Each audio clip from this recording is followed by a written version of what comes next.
C'est un plaisir de vous retrouver pour cette édition dont voici les titres.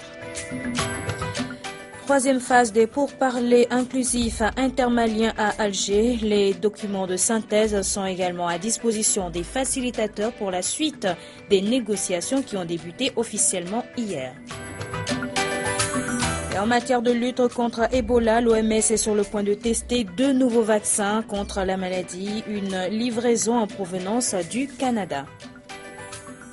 Mesdames, Messieurs, bonjour et bienvenue.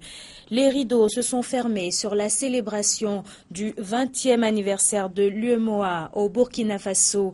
Plusieurs chefs d'État africains y ont pris part, notamment le président ivoirien Alassane Ouattara.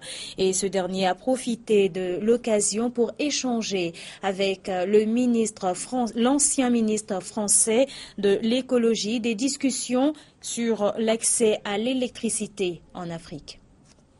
L'ancien ministre français de l'écologie et ancien patron du parti centriste UDI, Jean-Louis Borloo, était à Ouagadougou dans le cadre de la célébration du 20e anniversaire de l'UEMOA.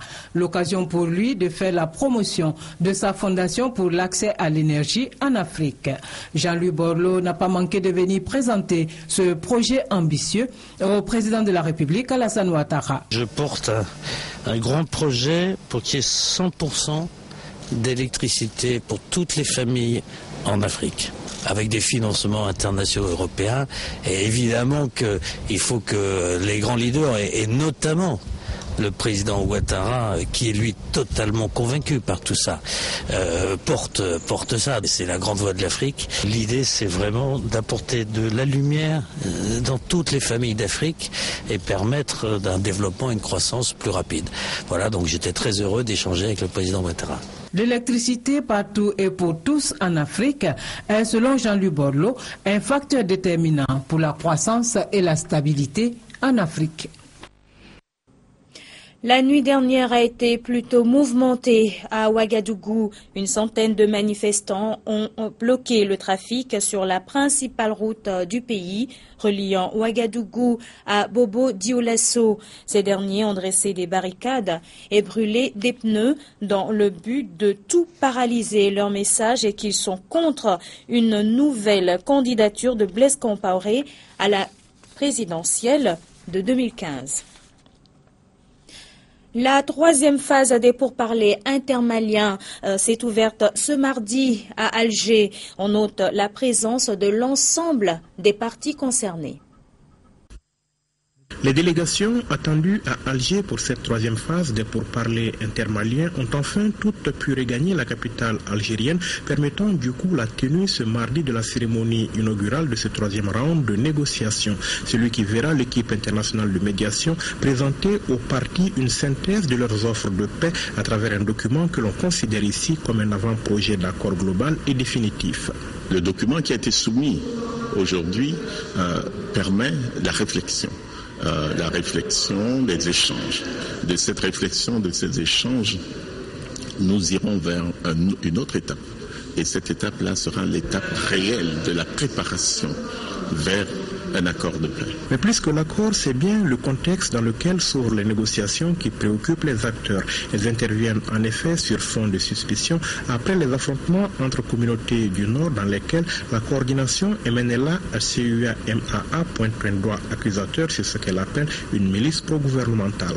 Vu les événements qui se sont passés ces derniers temps sur le terrain, tout laisse malheureusement croire que le gouvernement malien étant à Bamako tire les ficelles d'une certaine insécurité émergente dans nos régions, raison pour laquelle on pose ces questions non seulement au gouvernement malien, mais aussi aux membres de la communauté internationale, parce qu'on ne peut pas comprendre que des gens qui sont affiliés à l'armée malienne, qui sont dans une base de l'armée malienne, quittent une ville qui est sous contrôle de l'armée malienne pour venir attaquer des positions de la coordination.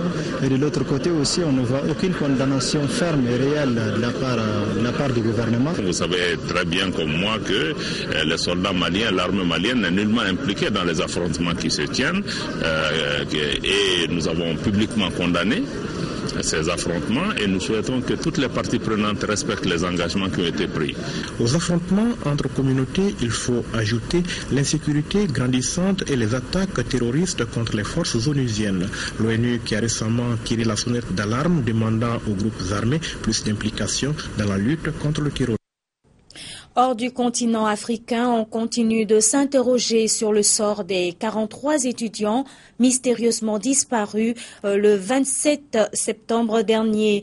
Et après près de 3 semaines, aucune nouvelle. Ce mardi, des membres de l'aile radicale du syndicat des enseignants ont exprimé leur indignation. Ils sont allés jusqu'à incendier le siège du local du parti de la Révolution démocratique dans l'état de Guerrero au sud du pays. Le siège du Parti de la Révolution démocratique en flammes, incendié par des enseignants en colère. Sur la façade, tagué, le nom du maire d'Iguala, José Luis Abarca, membre de ce parti politique. En fuite, il est recherché par les autorités fédérales soupçonné de lien avec le principal cartel de la région, le Guerreros Unidos.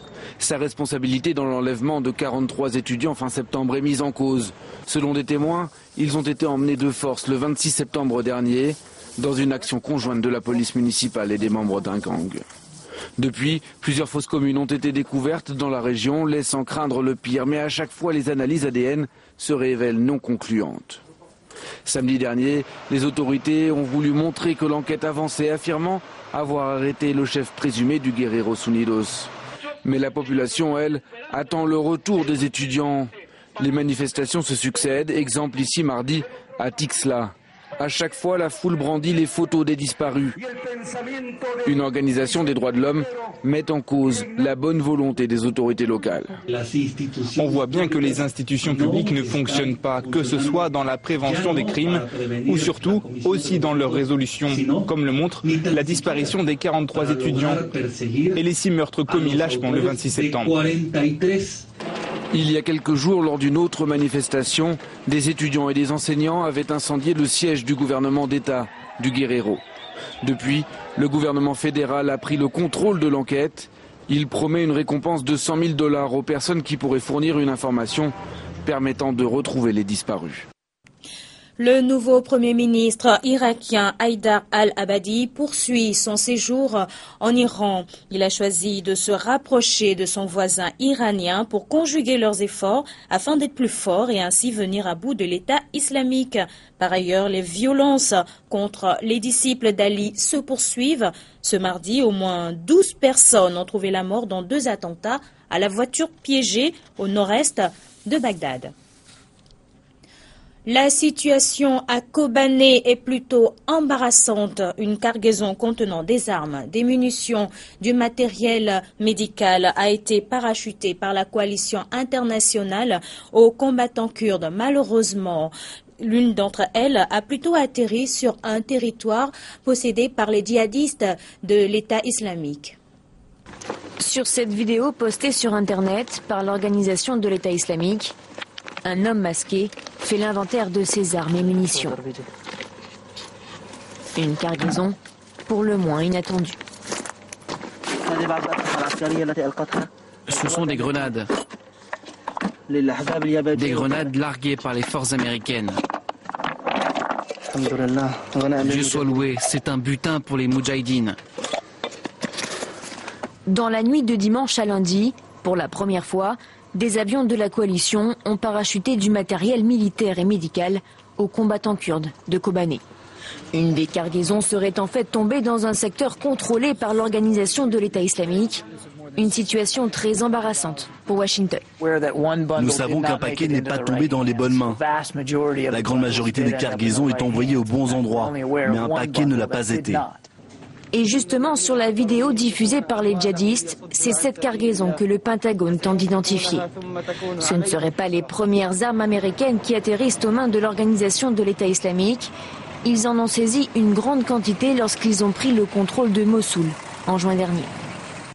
Parlons santé à présent. L'Organisation mondiale de la santé va commencer à tester 2 vaccins anti-Ebola à Genève en Suisse et également à Lausanne. L'OMS compte obtenir les premiers résultats de l'efficacité des vaccins d'ici le mois de décembre. Une ou plutôt 2 lueurs d'espoir face au virus Ebola. L'OMS lance une série d'essais cliniques, 2 vaccins qui seront testés sur 500 volontaires et en Afrique. Dès janvier, des dizaines de milliers de personnes pourraient bénéficier de ce traitement en Afrique de l'Ouest, en commençant par les professionnels de santé. Mais l'OMS tempère, il existe encore des risques d'échec. Il y a beaucoup d'inconnus. D'abord, nous ne savons pas si les vaccins sont vraiment sûrs et s'ils marchent. Et s'ils fonctionnent, sont-ils vraiment efficaces ? Les résultats sont attendus pour le mois de décembre. Chaque vaccin a été élaboré à partir d'anticorps de personnes qui ont été guéries. Pour lutter contre Ebola, les scientifiques du monde entier sont désormais mobilisés, et notamment concernant la détection du virus. Actuellement, elle prend plus de 2 heures et doit être effectuée en laboratoire. En France, des chercheurs ont mis au point un test de diagnostic rapide. Donc il donne une réponse en fait à partir d'une goutte de sang, de sérum, de plasma ou d'urine en 15 minutes. Et la détection est simplement visuelle, donc c'est vraiment comme un test de grossesse. Donc voilà, une bande c'est négatif, 2 bandes c'est positif. Reste la question du financement. Pour rendre accessibles tous ces traitements, l'OMS estime qu'il faudrait des centaines de millions de dollars. Mais ce plan de financement n'a même pas encore été établi. Depuis le début de l'épidémie, plus de 4540 personnes sont mortes du virus sur les 9191 cas recensés en Afrique de l'Ouest. Le virus de l'Ebola a déjà fait plusieurs morts. L'OMS considère que le nombre de ces victimes dans les pays les plus touchés par cette maladie est sous-évalué. Dans le même temps, on annonce la confirmation de la guérison de l'aide-soignante contaminée en Espagne. À l'hôpital de Madrid, les nouvelles sont rassurantes. L'aide-soignante Teresa Romero, premier cas d'Ebola hors d'Afrique et hors de danger. Après une première série de tests hier, les nouvelles analyses confirment sa guérison. Mais la pilule ne passe pas pour l'ordre des infirmiers qui reste très critique sur la façon dont les autorités espagnoles ont géré la crise sanitaire. Évidemment, il y a eu un accident qui a provoqué sa contamination sans aucun doute. Et est-ce que toutes les mesures ont été prises pour minimiser le risque? D'après notre enquête, non. Aux États-Unis, où 2 infirmières ont été contaminées au Texas, 2 nouvelles directives ont été publiées pour renforcer la protection des soignants au chevet des malades d'Ebola.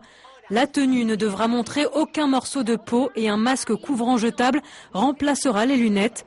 Le plus grand risque avec ce virus étant lorsqu'on enlève son équipement. Des mesures qui rentrent en vigueur alors qu'en Afrique de l'Ouest, la lutte contre Ebola se poursuit. Les organisations onusiennes sont à pied d'œuvre pour soutenir au mieux les pays les plus touchés par Ebola, à savoir la Sierra Leone, la Guinée et le Libéria. Et ce mercredi, le directeur général de la Croix-Rouge a déclaré qu'il faudra au moins 4 mois, 6 au plus, pour maîtriser l'épidémie d'Ebola, même si toutes les mesures nécessaires sont prises.